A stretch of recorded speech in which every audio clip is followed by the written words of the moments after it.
enjoyed childhood. Going out a big walk.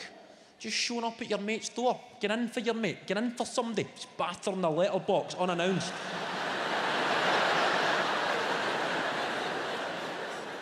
All right, Mrs. Cassidy, is Stu in? I'm here to eat every crisp in this house.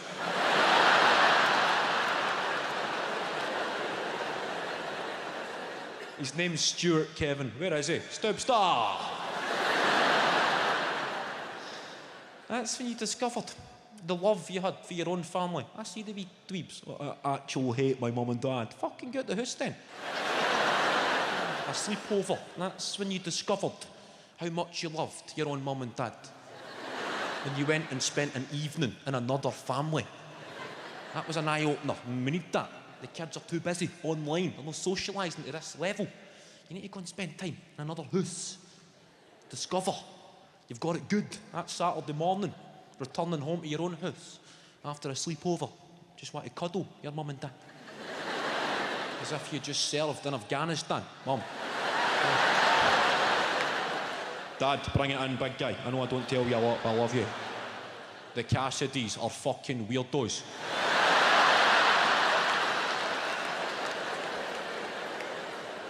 It would start off all right. You'd go in for Stu. And then you're up in the bedroom, playing the computer. He's making you use an unofficial control pad that his gran bought him for Christmas. You're letting that slide, even though it's frustrating. You're through on goal, trying to shoot Stu. Where's the square button? Stu. Oh, it's not square, it's number 9 on that pad. Fucking piece of shit. Fuck you, Stu. Fuck you. And his mum comes into the bedroom. Kevin, we're going to phone a Chinese. Would you like to stay for some Chinese? Fucking jackpot, of course. Of course I'll stay for some Chinese. You start to relax. I like this family. I reckon I could be a Cassidy. Everything's going to plan. Friday night, home delivery. And you get shouted down the stairs, made to set the table. They're setting the table for a home delivery. Again, letting it slide. This is the Cassidys. It's no fucking Christmas Day. But Phil, maybe this is their thing. Maybe they set the table for a home delivery. And the food arrives. You don't recognise one fucking thing that they've ordered. Not once was I consulted during the ordering process. I know I'm 10, I know I'm a guest, but ordering a home delivery is a democratic process. But again, letting it slide. The dad's showing you the food. Okay, Kevin, this is the king scallop Szechuan style. This is the kung po lamb. This is the sweet and chili bean curd. This isn't the Chinese food, Mr. Cassidy. Where's all the yellow shit? Where's all the chicken balls, chips, curry sauce? You'd get fucking laughed out of China for that shite, Mr. Cassidy. And he starts saying grace. The dad, thanking the Lord for a home delivery. Just fucking tip the delivery driver. Job done. You're trying to plate yourself up some food. You're going to Mr. Cassidy. Where's the rice? Oh, just give us a few minutes on the rice, Kevin. It shouldn't be long. Oh, they never sent the rice. I hate when that happens, Mr. Cassidy. Oh, no. Sheila's just boiling the rice. Oh, they sent it no boiled, Mr. Cassidy. No, Kevin, they never sent anything. We don't order rice from the Chinese. I mean, why would we pay £2 for rice when there's a whole jar of rice on the worktop there? That would just be stupid, wouldn't it? Alarm bells are ringing. We're having fucking house rice.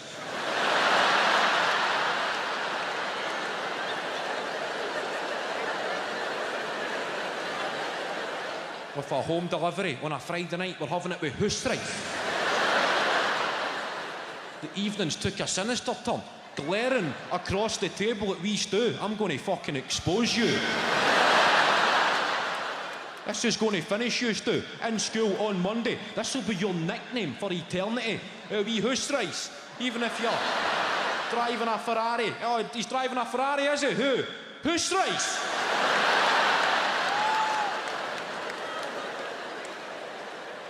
Finish the food, seeing the family, and I don't know if I could be a Cassidy. And you get made to wash the dishes. Kevin, why don't you make a little game of it? Stuart can wash them, you can dry them. Fucking great game, Mrs. Cassidy. Non-stop scream in this house on a Friday night. Maybe we can change ends at half, or is that a bit too out there? Then the gran arrives. You get dragged into the living room. Yeah, we always watch a movie together as a family, Kevin. It's just our little Friday night thing. Are you coming in? We're going to watch The Hand That Rocks the Cradle. Have you seen it, Kevin? No, Mrs. Castley, but I heard it's fantastic. I heard it's hilarious. Having to sit watching this fucking... How the fuck do I get out of here? I need to get home. I need home. Home. I'm homesick. I'm only 4 streets away. I'm fucking homesick. Kevin, why don't you just phone your dad and see if you can stay overnight? That would be nice. Have a wee sleepover. How the fuck do I imagine that, Kev? The overnight package with these freaks. Kevin, phone your dad. This is before mobile phones. You had to use the living room phone. The whole family are sitting there. Phone your dad, Kevin. Phone your dad. The Hand That Rocks the Cradle's been paused. They're all listening into your phone call. Ask if you can stay overnight. You're on the phone to your dad, solely dependent on your tone to give across to your dad that you're being held against your will.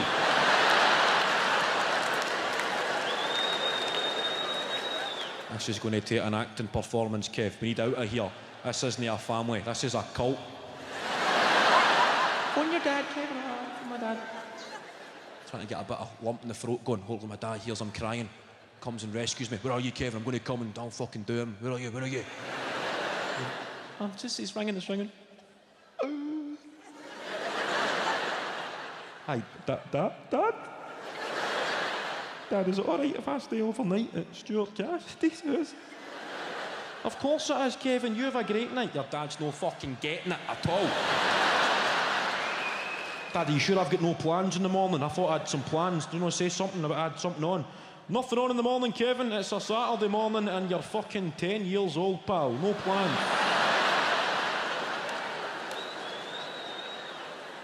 That was it. You'd signed up. You were one of them for the evening. Kevin, unpause the movie. I think it's you that's got the doofer, Mr. Cassidy.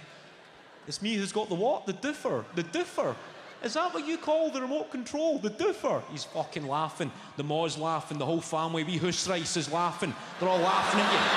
They're ripping the piss out you, Kev. The doofer. The doofer. Fucking hook the da, Kev. Hook the da. Take the whole family out. One jab to the da. No family recovers from a jab to the da. The doofer. They'd fucking knock him out, Kev. And you're nudging wee Stu. One will go up to the bedroom. One will go up Hoose Rice. One will go to bed. And the da catches you. You trying to get Stuart to go to bed with you, Kevin? There's just something you're not telling us.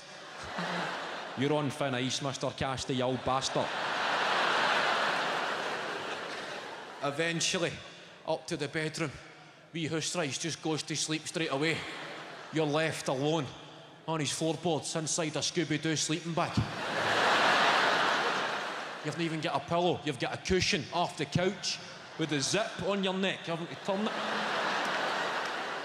Alone, breathing in their family smell, their house smell. The whole family smell the same.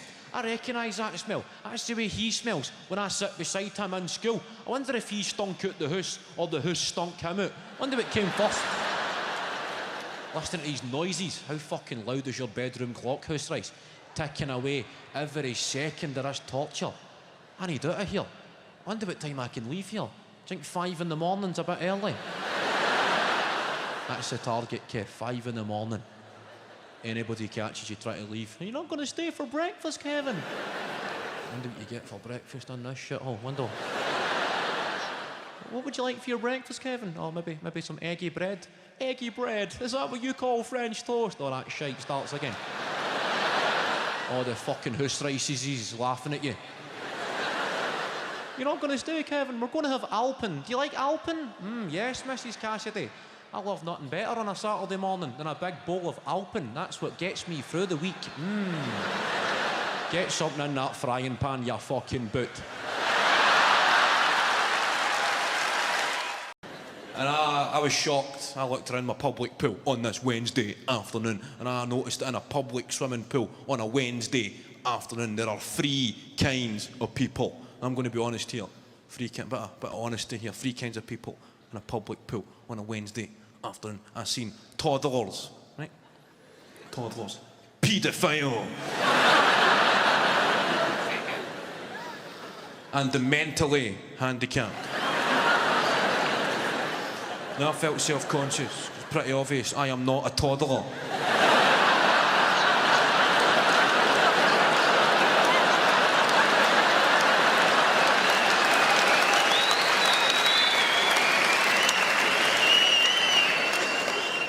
There comes a point in life you need to start making decisions. You need to think fast. You need to start taking your swimming gear down inside a farm foods bag to show you're not a pedo, you're just a bit mental.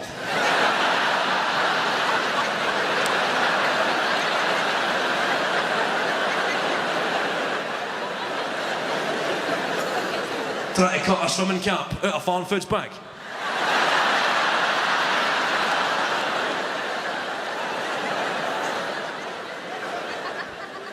Because everybody that carries a farm foods bag has got a screw loose, and that is I don't mean mentally handicapped, just a bit mad, right? That is the universal sign for do not approach me, the farm foods bag. I don't mean people with 3 or 4 farm foods bags, they've just been shopping in farm foods. It's that one single, solitary, slightly faded. This is my farm foods bag. There are many others like it, but this one is... I've seen a guy with an inside-out farm foods bag. That is a statement of intent, isn't it? An inside-out farm foods bag. That's how I've got an obesity epidemic. Don't have the facilities, that's how I've got an obesity epidemic. If you've got a bit of waste as well, you know, it means you need to shop in shitholes. You know, you walk in somewhere trendy, like Topshop for a pair of jeans. Somewhere trendier than that, maybe. River Island. Walk into River Island and the sales assistants that work in these places, some indie band freak show, they come bouncing across to serve you. They've got that kind of, hey man, yeah, woo! Telling you to chillax. Everybody just chillax, man. Anybody ever told you to chillax? They've took the word chill and the word relax and combined them to make, ironically, the most infuriating word there's ever been. Well, they come bouncing over this guy. They've got that kind of energy and enthusiasm that oozes from people who have now been punched in the face.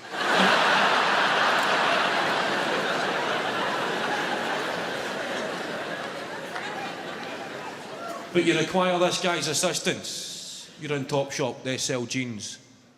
You're in Topshop, you need jeans. So I have to say, excuse me mate, can I try on these jeans please? And a 36-inch waist. And his enthusiasm.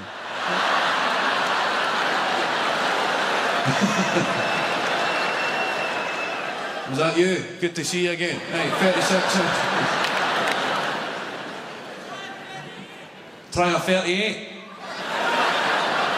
Fuck you, man.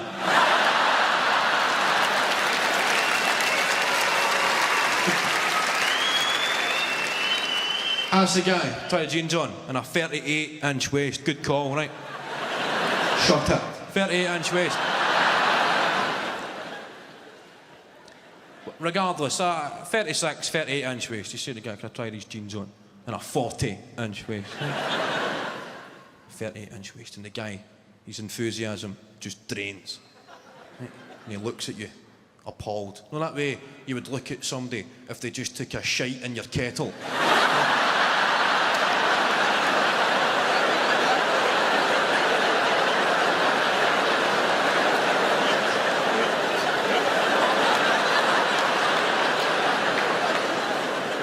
Imagine somebody took a shite in your kettle, you'd be furious, wouldn't you? It's a social faux pas.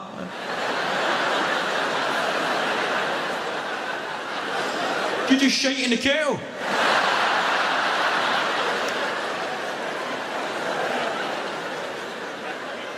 I don't come into your house and shite in your kettle. You've changed, man.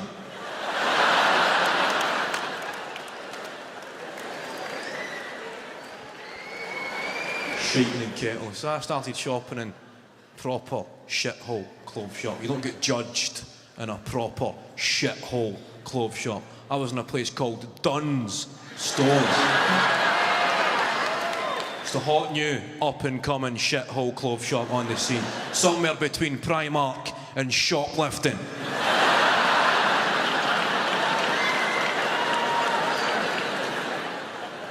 Now I've got a theory about clothes shop. I find in a clothes shop, the cheaper the clothes, the more aggressive the customer. Right? Anybody ever done that thing? You've been in a shop and you confuse another shopper for being a member of the staff. Right? And you go to ask them a question and they go, oh, I don't actually work here. And you go, oh, I thought you worked here. And you both share a chuckle and move on. It's finished. However, in done stores, it's no laughing matter. The cheaper the clothes, the more aggressive the customer, right? Tensions run through the roof in these kind of places. I was in this dump when a guy said to me, he said, excuse me, buddy. How much? How much are these? And I said, I don't actually work here, buddy. And he said, that's not what I fucking asked you.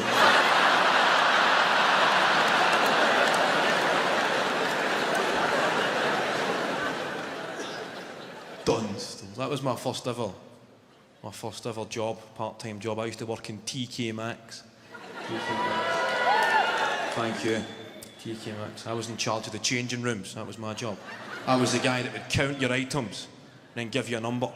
So if you were trying on 3 items, I gave you a number 3. And if you were trying on 4 items, I gave you a number 4. But we only had numbers 1 to 6. And this one time a woman was trying on 7 items. And everybody was fucking freaking out.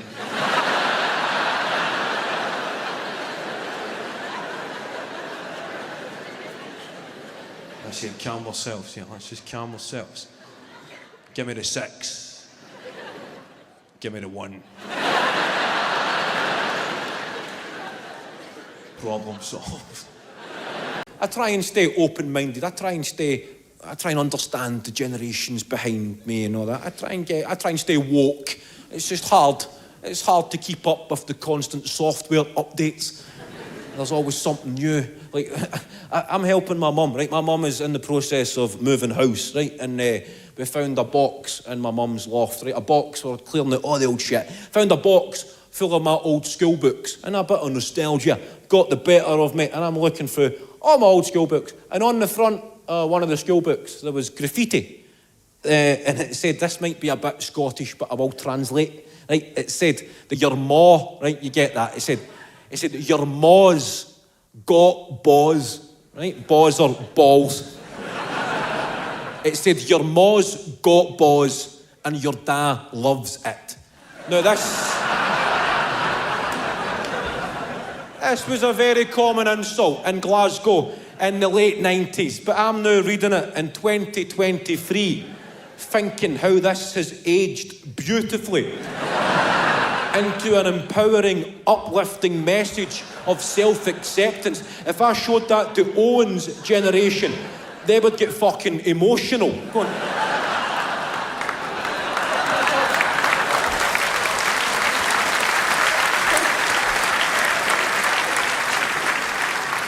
Isn't that just beautiful what they wrote? Your ma's got balls and your dad loves it. Your mother found the courage to embrace her true identity. And your father was supportive. Beautiful. See, that's how woke a city Glasgow is. We don't get enough credit for how open-minded and progressive we are. And sometimes we don't mean it. Sometimes it's very subtle. Like I was in a taxi in Glasgow, and the taxi driver had recognised me, and he was telling me how difficult it is to be a comedian. Right? He's telling me, right? He's going, right? Every taxi driver in Glasgow is a savant. Right? He's going, it must be hard, Must be fucking hard being a comedian. You can't joke about anything these days. Right? Can't say anything. And then the conversation naturally led to the subject of Sam Smith. And the driver the driver said, Sam Smith, did you see what that cunt was wearing? Did you see what that cunt was wearing at the Brit Awards? And I thought, bravo, driver, bravo, you have educated yourself. What a proud moment this is to hear such a progressive attitude, because in Glasgow, that cunt is a gender-neutral pronoun. I thought, bravo, driver. This has gave me hope. If you had said, did you see what he was wearing at the Brit Awards, I would have stormed out of this taxi in disgust. I would have said, don't you dare misgender that cunt.